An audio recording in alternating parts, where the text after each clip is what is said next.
And welcome back to my channel. If you've not been here before, my name is Tracy Mayhew and I write contemporary romances set here in the UK, and I also write YA fantasy fiction based on myths and legends. Today though is a fun video. I've been tagged by Emma Bennett for the If I Owned a Bookshop Tag series. So I'm going to step into my imagination and embrace the fact that I now suddenly own a bookshop and answer 9 questions before tagging some friends. So if that sounds fun, stick around and you will learn a little bit about what I want from a bookshop. So question 1, what are the hours of operation? Well, for me, I'm sort of stuck between a bright and early start at say like 9, or kind of a slower morning and starting at 10. Because I can't really, make up my mind. I'm thinking of a 9:30 opening. We'll go straight down the middle. 9:30 till about 5, I think. That way I would get to enjoy a nice evening off as well. I would open 7 days a week, although my Sunday hours would probably be 10 till 4.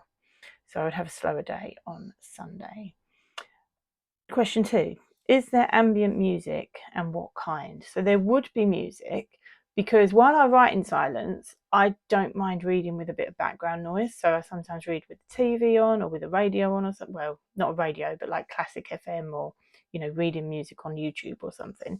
So I would have music on, but it wouldn't be music with words because I find that quite distracting. Especially if my favourite song comes on, I end up singing to that and not actually reading. So don't want that in my bookshop.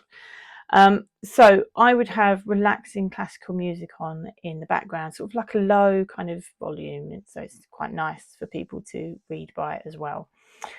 Number 3, is there a coffee bar? Do you serve alcohol? So there wouldn't be a coffee bar, because although I like to read while having like a herbal tea and stuff like that, and I find that quite nice, I'd be very worried about people with the books and a drink, especially children. I don't trust other people not to spill, and one spilt drink means one ruined book, so that's a no-no. So obviously there would not be any alcohol, because there wouldn't be any soft drinks either, so I wouldn't do one and without the other. Number 4, are patrons encouraged to linger? Are there comfortable chairs? What kind of lighting? Are there tables? Are there areas for group gatherings? Yes, patrons would be encouraged to linger. I'm not a big believer in getting people in and out and trying to get like a load of people in my shop. I would want people to sit and enjoy and, come back as well, because they know they're going to be able to enjoy shopping for a book and not be rushed. So that's really important to me. Are there comfortable chairs? Yes, there would be. There would be lovely comfortable chairs for both adults and children. I would have a children's section, and that children's section would have beanbags in, because I know kids love to sprawl on a beanbag while reading a book. I've seen it happen in schools, so yeah. There would be chairs and beanbags. What kind of lighting would there be? I'm not too sure about this. I wouldn't have it too bright that it might, affect people, because obviously I suffer with migraines. Lighting does affect me, but I wouldn't have it too low either. So I'd like a nice ambient kind of lighting. Are there tables? Yes, there would be tables. Because in my favourite Waterstones, there's like a little reading set, like a little seated section where you got seats and a table. And sometimes I bring a pile of books and put it on the table. I don't like the idea of putting it on the floor. So yeah, there would definitely be some tables for people to put their, TBR, their possible buying pile on the table as well. And would there be areas for group gatherings? Yes, there would, because if I own my own bookshop, I would definitely be doing like writing groups there, or reading, like book clubs and things like that. So yeah, there'd definitely be an opportunity for group gatherings. Question 5, is there live entertainment like poetry readings, author reading from their current works, lectures in literature? I'm not sure about lectures in literature. That seems a bit too heavy for the kind of bookshop I would want to create. But there would be, people who have, local authors can come in on publication day, things like that. They could do little talks, things like that. There would definitely be opportunities for that as well. Question 6, where is your bookstore located? In the busy heart of the large city, in a neighbourhood town of a large city, in a suburban strip mall, in a small town in a rural area? Well, it would definitely be in a small town. My number one choice would be the Lake District. Number two would be the Cotswolds. I love the idea of having a small, like a little cozy bookshop in a small town where you've got like little coffee shops and stuff like that. So yeah, it would definitely be in a small town. Big cities don't really interest me. I'm not a big city kind of girl, so I wouldn't want to run a bookshop there. Number 7, how does your bookstore look from the outside? Sleek and modern, dark and brooding? It would probably be modern. I'd have windows for sure because I'd like to do window displays.